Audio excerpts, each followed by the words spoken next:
What's up everybody, and welcome back to the Detail Garage. Today we're going to go through the steps on how to properly prep your vehicle for its paint correction as well as ceramic coating process. But the first step is the wash. So we're going to go around this vehicle showing you some key points to look out for and how to tackle it. So let's jump right in.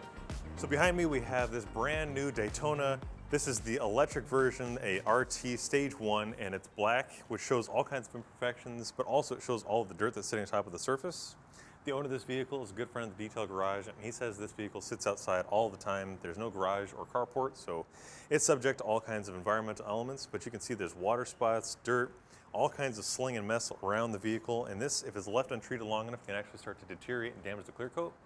But he wanted to protect it because, like we said, this car sits outside, and to do that, what we need to do is remove all the dirt first. So we're going to show you how to properly and safely remove all this for a scratch-free wash. Then move on to tackling some of those scratches and swirls, as well as how to protect it. To achieve a scratch-free wash, we need a lot of lubrication. So to start that off, we have our 2 buckets set up, which means we have 1 bucket for our wash and 1 bucket for our rinse. And we'll just place a dirt trap inside of each bucket. Now, if you're new to the channel, these dirt traps help to filter out abrasive particles that you're bringing off of the vehicle, and it's going to force it underneath that platform, keeping it out of your wash water and thus keeping it from coming back to the vehicle. So place them in at an angle and just force them all the way down to the bottom.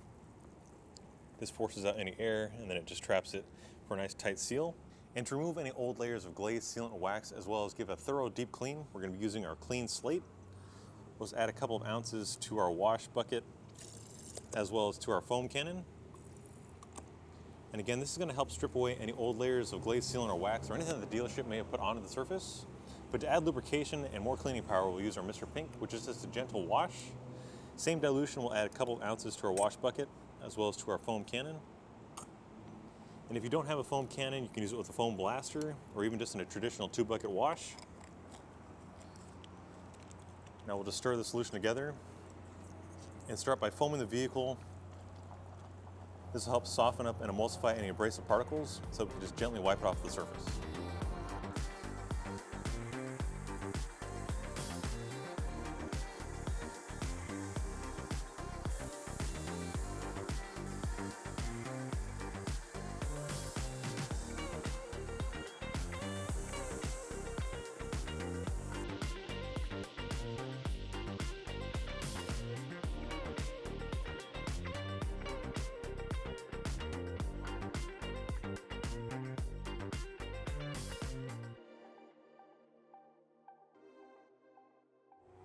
Now, periodically, your wash mitt is going to attract a lot of that dirt and debris. This is why you have 2 buckets. So we'll push this all the way down to the bottom against that dirt trap face and just gently scrub back and forth. This is forcing the debris that gets trapped inside of the noodles into those cones, and it'll trap it underneath that platform. So now we'll just take this outside of the bucket and wring it out. This will just further prevent the chances of any of that dirt from being released back into our fresh water.